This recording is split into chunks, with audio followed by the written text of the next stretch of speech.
Welcome back if you have tuned in before and you're joining us again. And also a warm welcome to anyone who is listening to the Coaching Revolution podcast for the first time. I'm so excited you're here.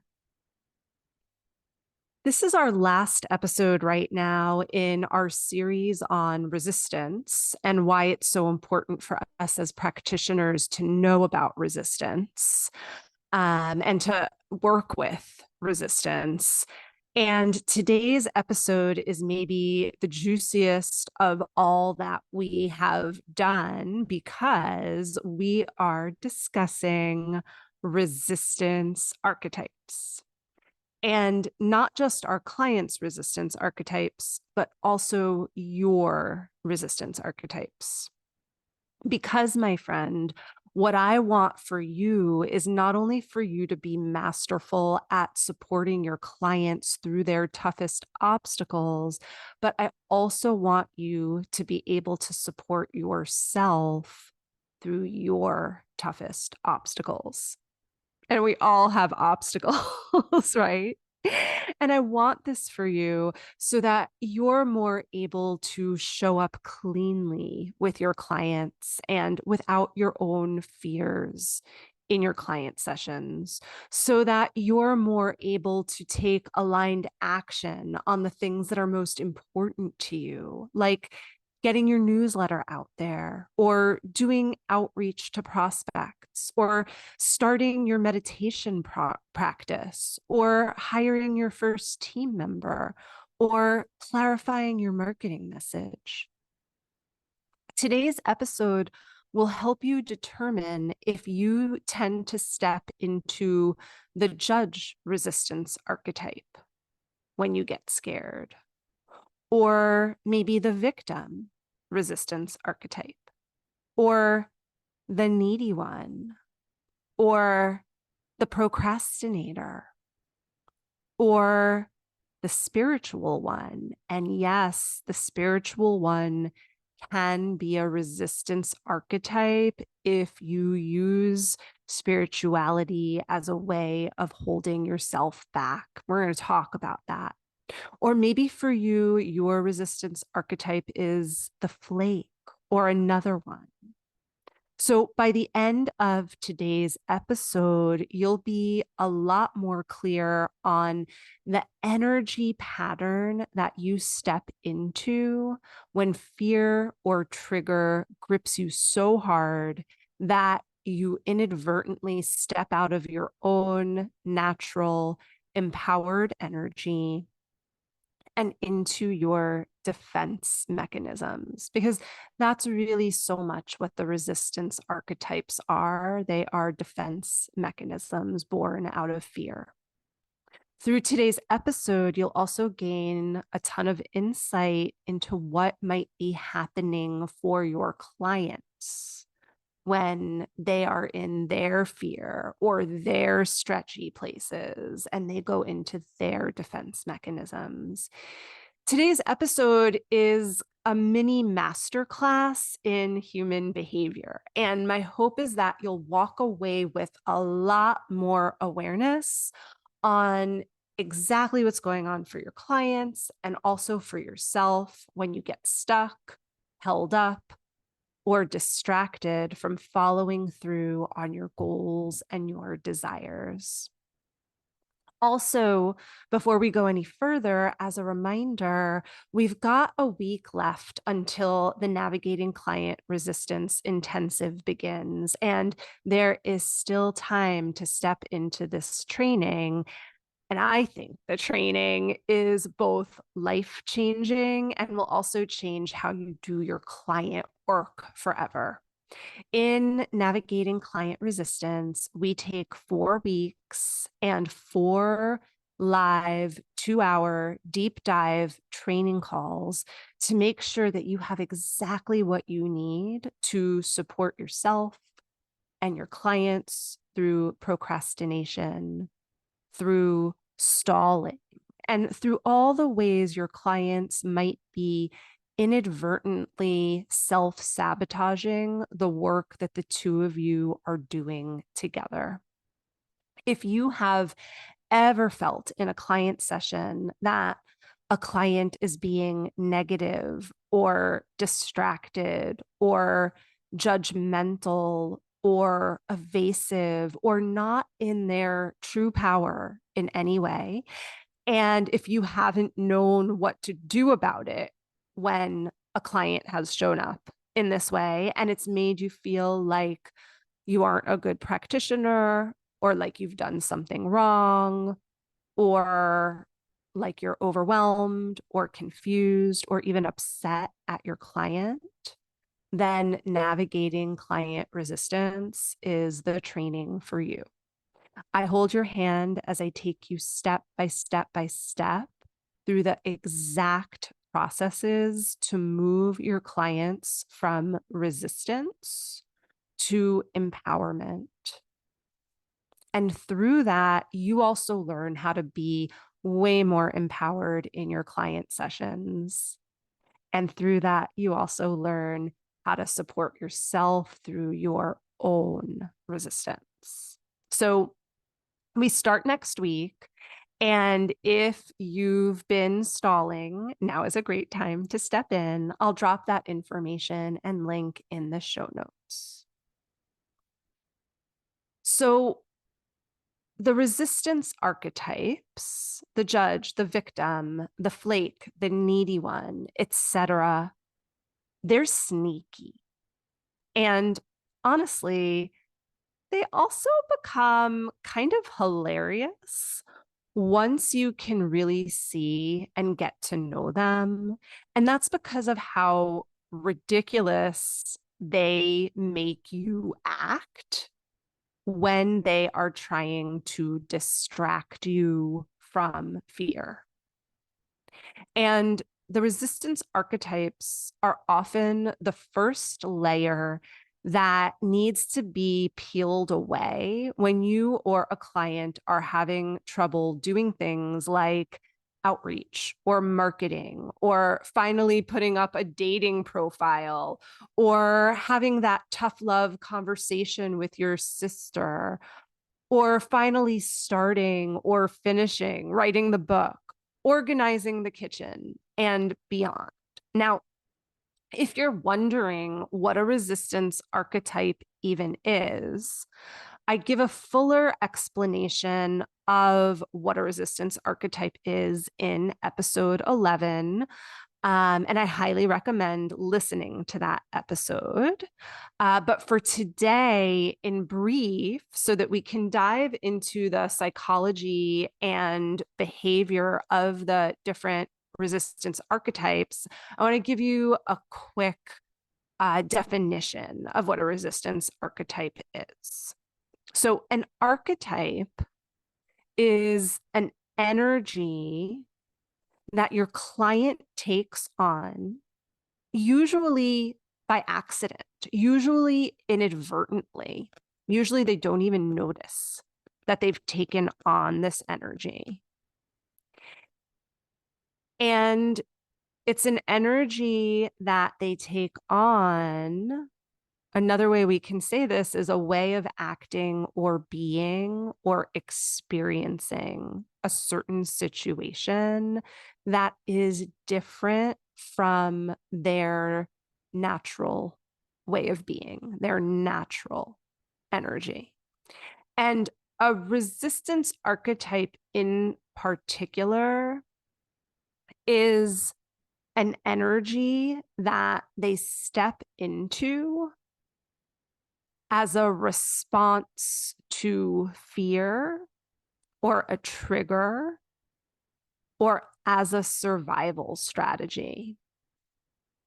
Another way to think about it is that a resistance archetype is a mask that your client inadvertently might put on as a reaction to a fear or a trigger or as a survival strategy. And again, I say inadvertently because much of the time when we put on these resistance archetypes, these masks, or step into this energy, we don't even realize what's going on. And the resistance archetype energy is one that is not who your client is in their highest self. And it's not all of your client. The resistance archetype, any archetype, is just one part of them or one aspect of them. It's just that when they react to fear, they reflexively step into this energy or put on this mask or take on this way of being in order to not have to confront the fear. Ultimately, we do always want to confront the fear, though, right? And that's part of our jobs as practitioners, is to support our clients to be able to do that so that they don't get caught in the energy of resistance. It's so important as a practitioner to really understand about the resistance archetypes, because understanding human behavior is key to being able to better use all of your transformational skills. When you can spot in a session with a client that a resistance archetype has been activated, then you're already more empowered to make better decisions about what to do next in the session. Now, in a few minutes, I'm going to take us step by step through each of the resistance archetypes. But first, I want to share a personal example of resistance archetype that I think really illustrates this idea of putting on a mask inadvertently or stepping into an energy inadvertently that is not our own when fear comes up. So one of my own examples with this is it has to do with my family life. And so some of you might know I have two daughters. One is 10, one is 15, almost 16, kind of going on 25. But anyway, you know, as most mamas do, I want the best for them, right? And sometimes when things go off course, when things happen for one of my daughters that are maybe unexpected, and that brings up fear for me, right? Fear that things aren't going to be okay. I'm not going to know what to do. Whatever it is, I will become very negative.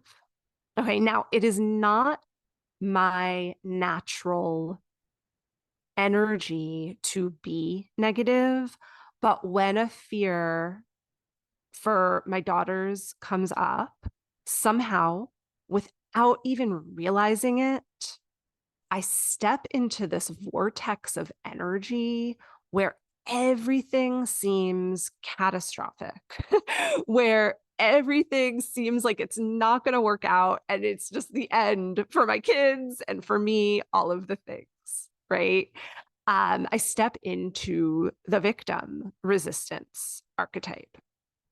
And when this happens, when I talk to John, my husband, instead of being able to have a grounded conversation with John about what happened with one of our daughters and what we think is really going on and what we should do next or how we can support her, or, you know, if a rule needs to be put in place, whatever it is, instead of me being able to problem solve or to be grounded, I become super negative and super defeated.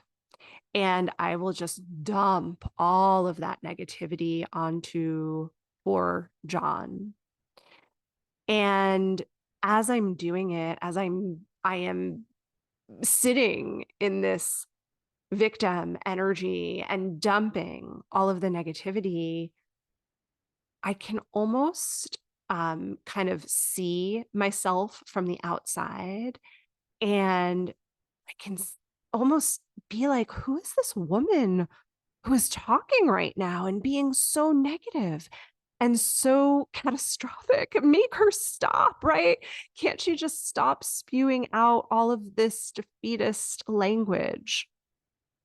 Now, for many, many years, it's gotten better over the last few years as I've, last decade, I'd say, like as I've worked more and more on this resistance archetype. But I'll tell you, for the longest time before I really did, even when I could spot that I had stepped into the victim, the energy was so strong that I was just, even though I knew better, even though I knew it was not helpful for anyone involved for me to continue spewing the negativity, I was compelled. I was so compelled. I couldn't even stop myself, right? That's how strong that victim resistance archetype was. And here's what would often happen next. And maybe you know some version of this for yourself. I would get really negative and defeatist, dump it onto John, couldn't help myself, couldn't stop. And because that triggered him, he stepped into his own resistance archetype inadvertently. And for him, it would be the judge. And he would start rolling his eyes, right? And getting all judgmental on my victim, which only made my victim feel more oppressed and more helpless and more catastrophic, right? And then we were in that dance. And I'll tell you, we need to work on all of this, not only for our family relationships, our friendships, etc., but this is sometimes what can happen with practitioners and clients when the practitioner hasn't done their own work on their resistance archetypes. So as I start to name some more of these archetypes and share more about them right now, I invite you to look inside of yourself. How do you respond when you're not in your highest self? What is the energy pattern that you step into when you get triggered or scared or go into your defenses? Hopefully, most of the time when you're triggered or scared, you respond from your highest self. But when you're not, right? And all of us have places like this, so no shame at all, right? But when you're not, how do you respond? What energy do you take on? What mask do you put on? And sometimes we might step into a different kind of resistance archetype in different situations, right? We can have more than one. So notice that as well. Okay, so let's get even more specific now. I'm going to name some of the most common resistance archetypes. What's important to know is that, number one, this isn't a comprehensive list. There are so many different resistance archetypes out there, but I think I'll give you enough today that it will start to spark your own ideas. And then also, I'm not going to give you a full workup on each of these specific archetypes today with full profiles, beliefs, all the different pieces, and also strategies to support clients out of that. We do that deeper work in the 4-week navigating client resistance, along with specific techniques and question sequences that are different for each archetype. Today, I'm going to give you enough to really start to understand these archetypes a little bit for now. Okay, so let's start with probably my favorite, because this is one that I go into a lot. I already mentioned the victim. And here are some other examples of the victim resistance archetype that you might recognize in yourself or in your clients. The victim might say something as follows: the first 3 people I invited said no, so I'm never going to fill this program.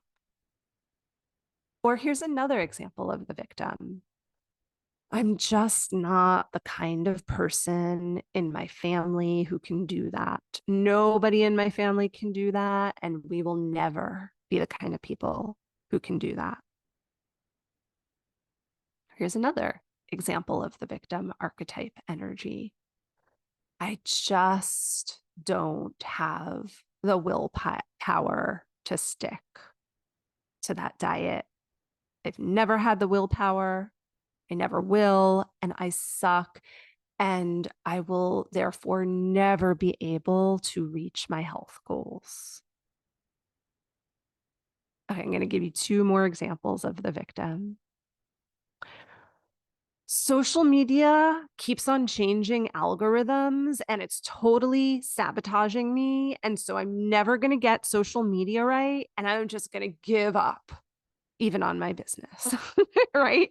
The victim can get extreme and very catastrophic. One more example: it doesn't matter what I do, I just don't know the right people. Everybody else gets ahead because they have great connections, and I will never get ahead. So hopefully, what you are starting to see is that when someone steps into the victim archetype, everyone and everything is against them, right? That's what the energy tells the individual, that everything is against them. They can never move forward because there is always something out of their control that's messing them up or standing in their way. When someone steps into the victim archetype, they are powerless to the circumstances of their life. They blame anything outside of themselves for what they're not doing or achieving. And because of the blaming of things outside of themselves, they kind of always have an excuse for not achieving or not taking responsibility for themselves and for their actions. Now, to be clear, and this is something that we look at much more deeply in the Navigating Client Resistance 4-week training, we want our listening skills as practitioners to be in tip-top shape always, whenever we work with clients, but particularly with resistance. And that is because sometimes, legitimately, a client is going to have fewer choices in a particular situation. They may have less privilege on something, et cetera, right? And so we don't want to bypass the client and, only look at how this is a response to fear, right? So we want to handle this very tenderly and really use our listening skills to know what is resistance and what is legitimately an unfair situation or a situation that is out of the hands of a client.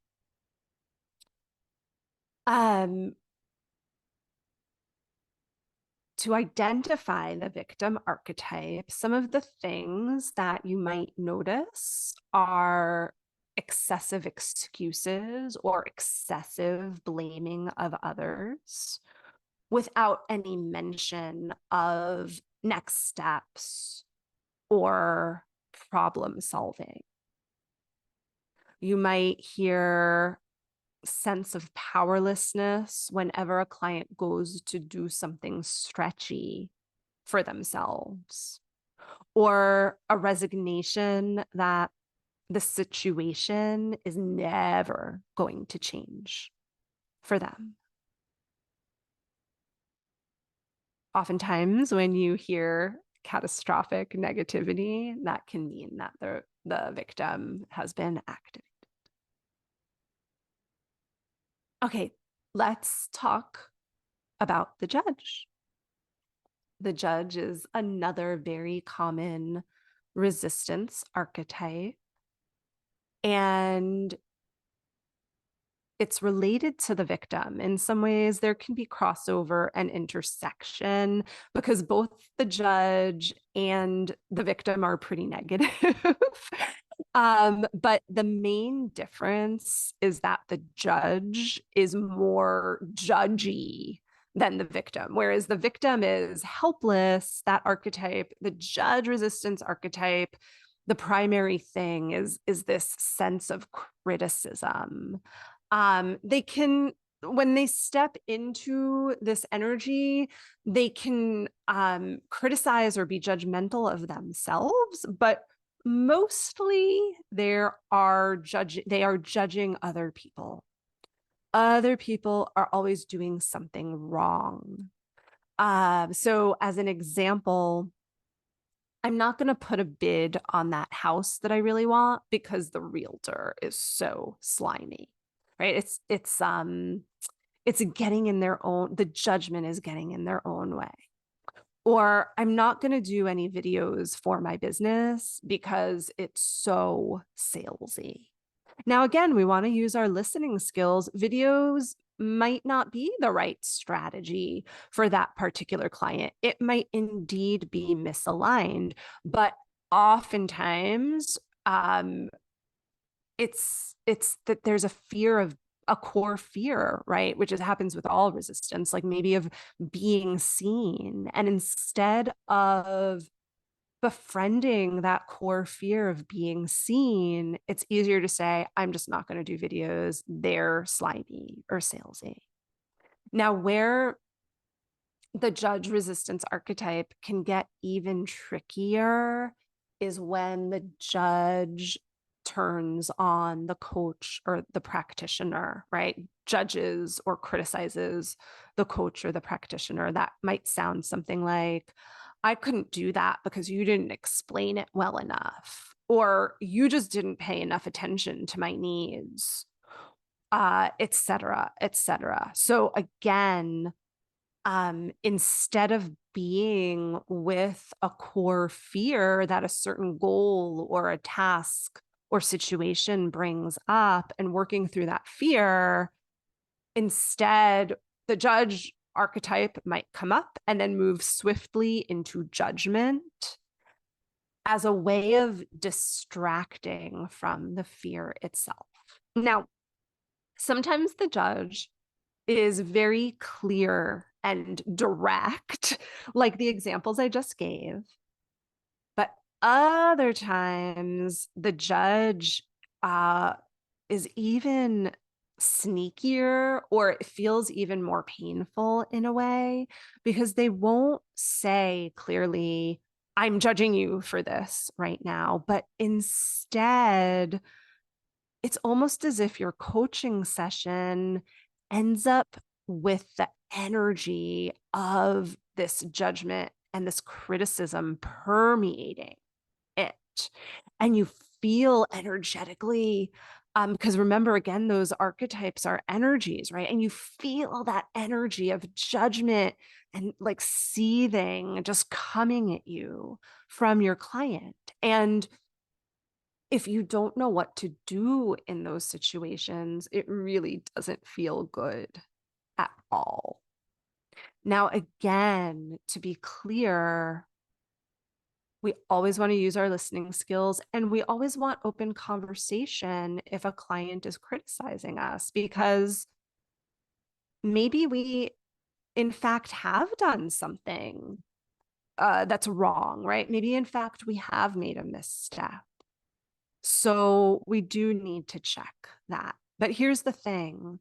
You can, as the practitioner, the only way that you're going to be able to know the difference between you actually took a misstep with the client versus this is a resistance archetype, the only way that you're going to be able to ask questions and hear cleanly what's actually going on is if you are doing your own inner work, right? On your energetics, on your fears. Because if you come in to a session feeling not good enough or feeling like you can't trust yourself, you're never going to be able to hear what is actually going on in that session. We do a lot of work, both in navigating client resistance in that training, as well as in the longer 10-month sacred depths training on our energetics as practitioners, right? So that we can be clear. Okay, so some ways, again, of knowing that the judge archetype, resistance archetype, has shown up: excessive criticism of you, the practitioner, or of someone else, or of the way the world works. Another way you might know that the judge resistance archetype has shown up is that there is that energy in the session of bitterness or passive aggressiveness. And like I said earlier, there's so many different types and ilks of resistance archetypes. And I'll just mention here another version, especially with that kind of energy of passive aggressiveness, is the Ice King or the Ice Queen. One of my students came up with that one a number of years ago, where they said, I'm kind of the judge, but it's really more the Ice Queen when I go into my defense mechanisms. So I love that. I offer that to you.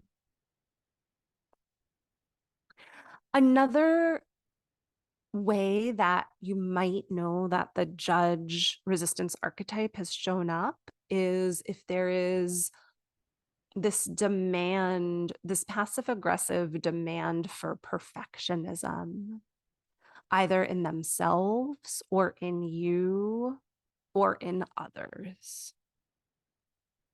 All right, let's keep on going. I wish I could spend a whole day on each one of these resistance archetypes. They're so juicy, but I want to share a couple more so that you know about them, so that you can note them for yourself and be aware of them in your clients.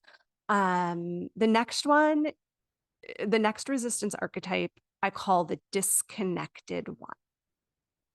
Now, the disconnected one has a couple of different types of archetypes underneath it. The disconnected one is kind of like an umbrella resistance archetype. So under the umbrella of the disconnected one might be the confused one, or the flake, or, one of the most popular, the procrastinator. We'll talk about each one of these separately in a moment, but first, just to say the way that all these three are related: the confused one, the flake, or the procrastinator, is that when any of these resistance archetypes get activated,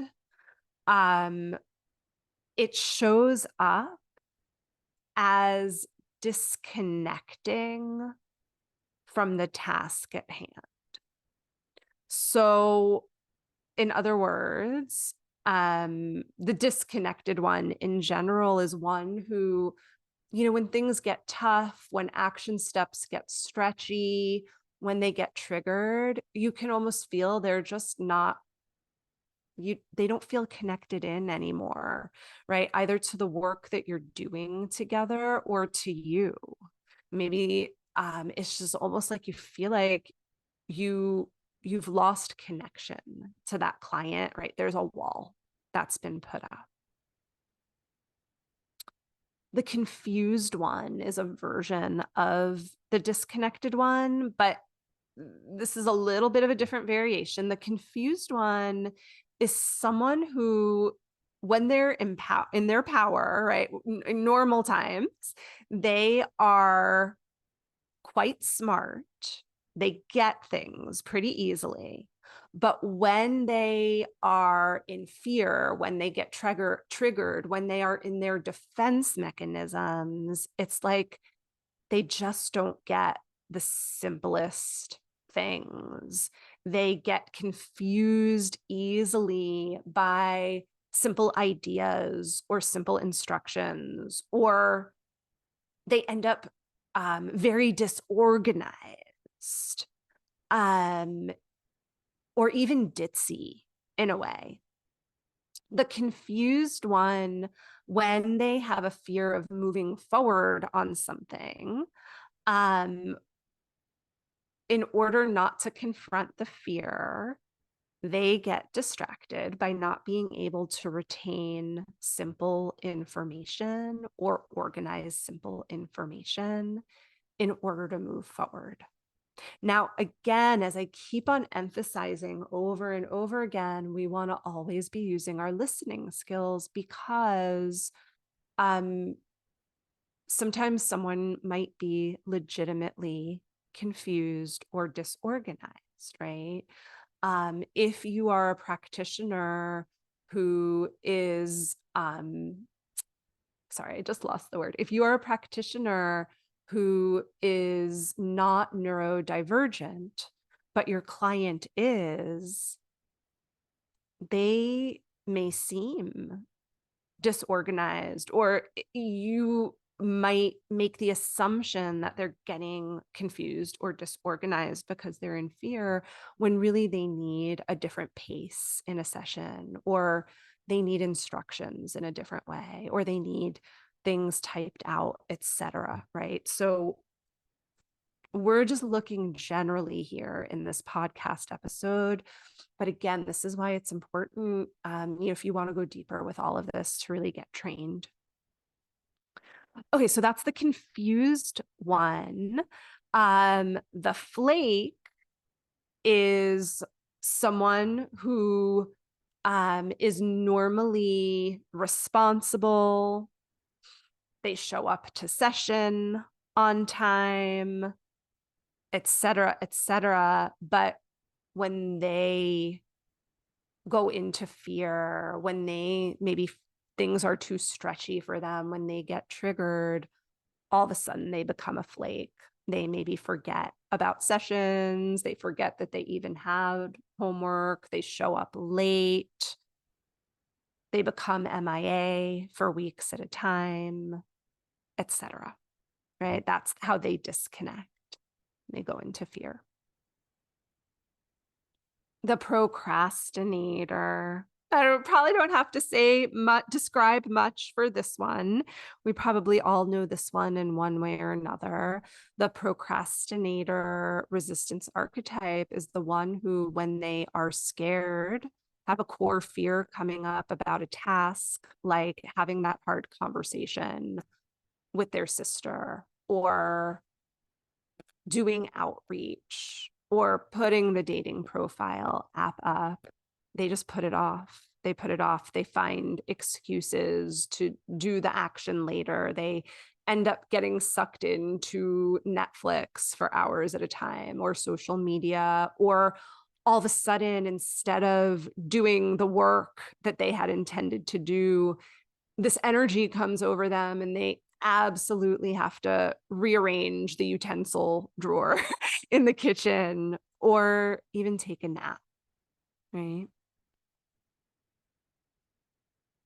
What's really important to note about the procrastinator, there's so much to say on this, but I'll just share this briefly right now, is that procrastinators are not lazy.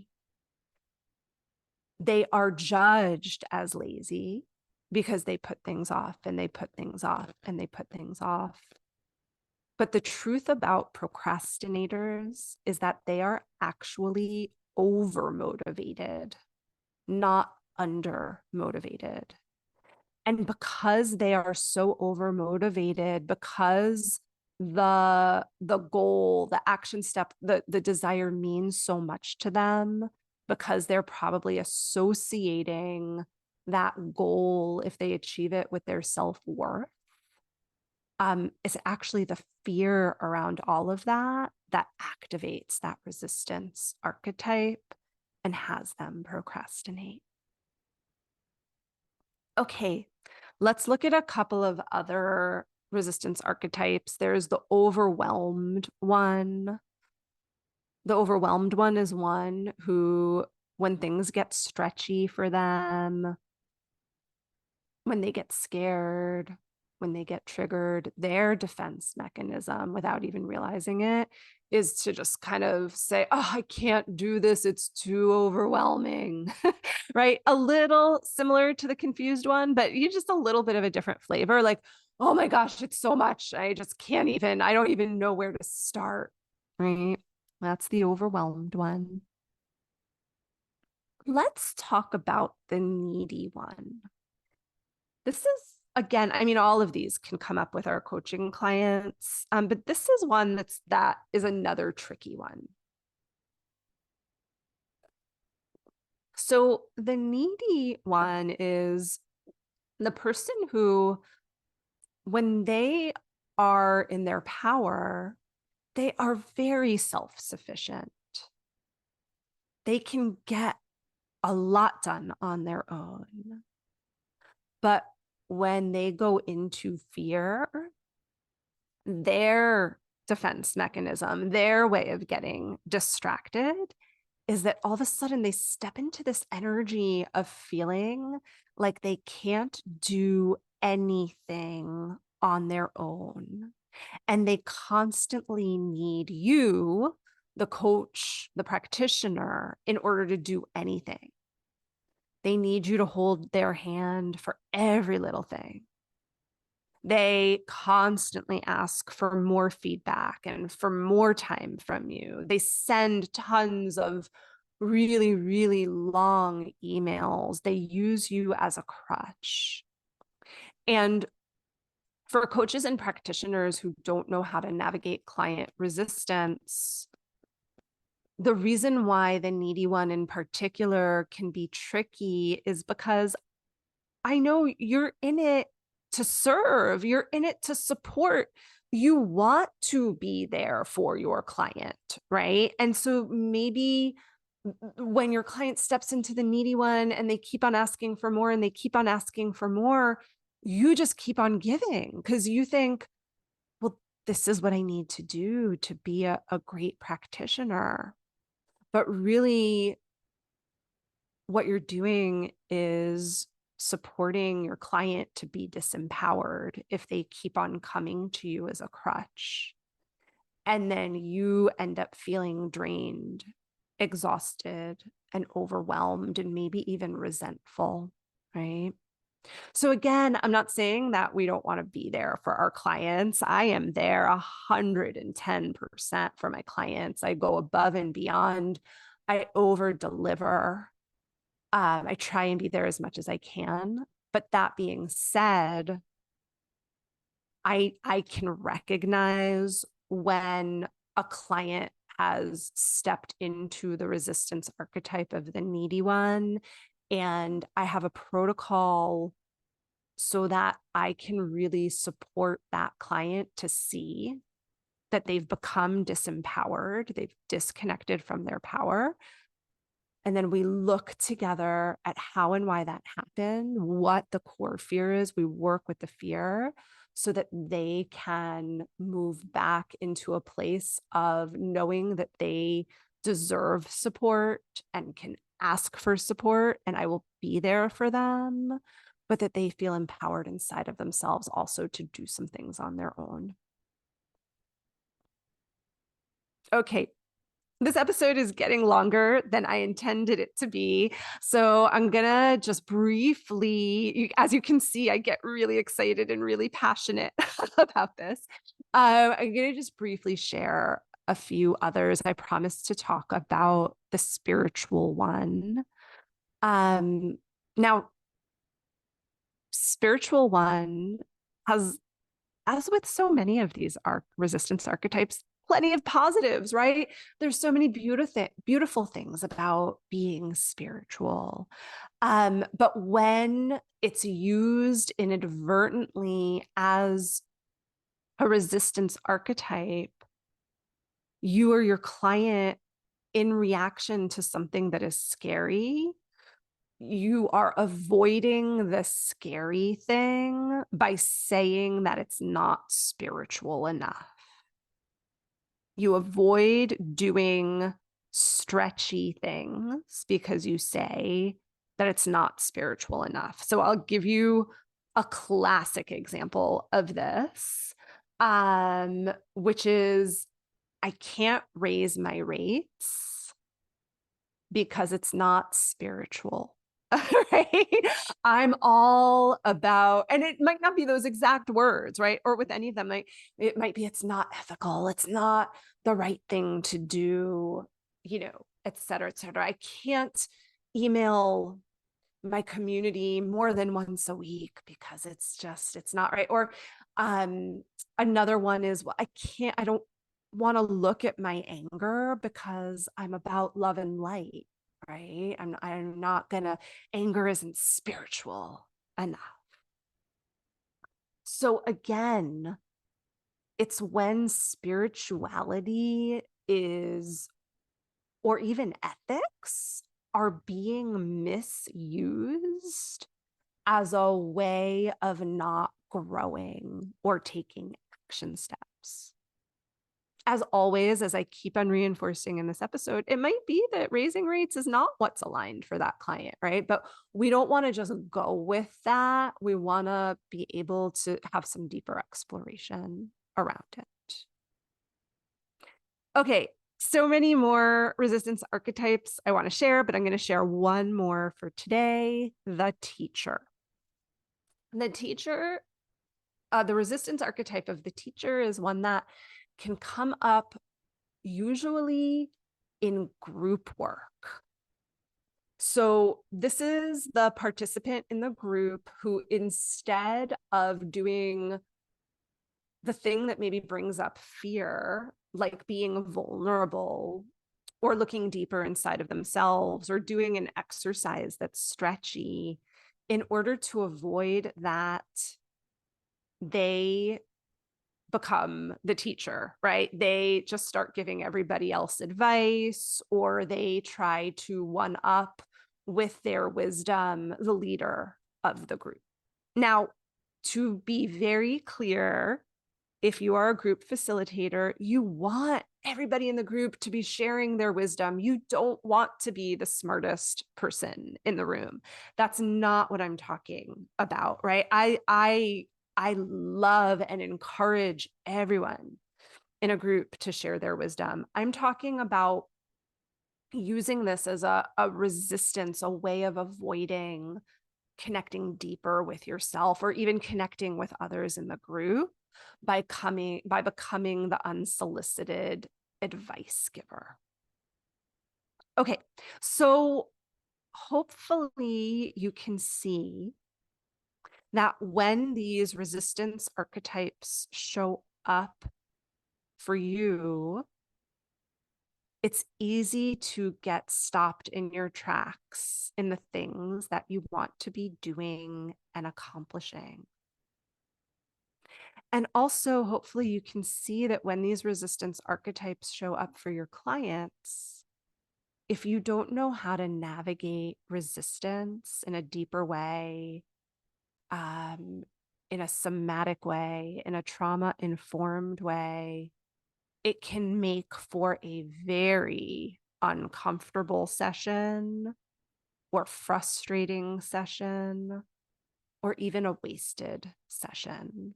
And ultimately, as coaches, as practitioners, if we don't know how to support our clients to navigate their resistance archetypes, it sometimes can lead to clients just not wanting to continue to do the work with us at all. Okay, so you might be saying, Joanna, this is speaking to me like, yes, I see this all over the place for myself, for my clients. So what do I do next, right? Now that I'm starting to see clearly and identify the resistance patterns and the archetypes for myself and for my clients, what do I do with all of these insights? Well, that, my friends, is a bit more than a podcast can hold. And that's because the process for really being able to work with these resistance archetypes and to be able to really poke holes into these energetic patterns so that you can move back to your full empowered energy, so that you can help your clients move back into their empowered energy. It takes time to learn all of this. The techniques and the skills to be able to navigate client resistance are deep. They are powerful somatic processes. They require detailed skill. And also, you want to be able to do all of this in a safe and trauma-informed way. And that is why I take a full month to teach this in the Navigating Client Resistance Intensive. It wouldn't be responsible for me to teach it any other way. But that being said, what you do have from our episode today are the first steps to navigating all of this, which is more awareness about the resistance archetypes, about what they are, how they operate, how some of them function.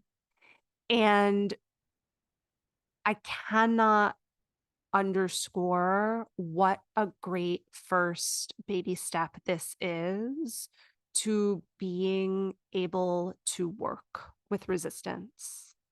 Never, never, never underestimate the power of awareness, both for yourself, right? So that you can spot it as a practitioner, as well as for your clients. When you have awareness of what's going on for your clients, when you have awareness, which hopefully you will have now, that a resistance archetype has arisen, then automatically you have more choices on what to do in the situation. So I hope that you have really loved everything that we've covered in today's episode.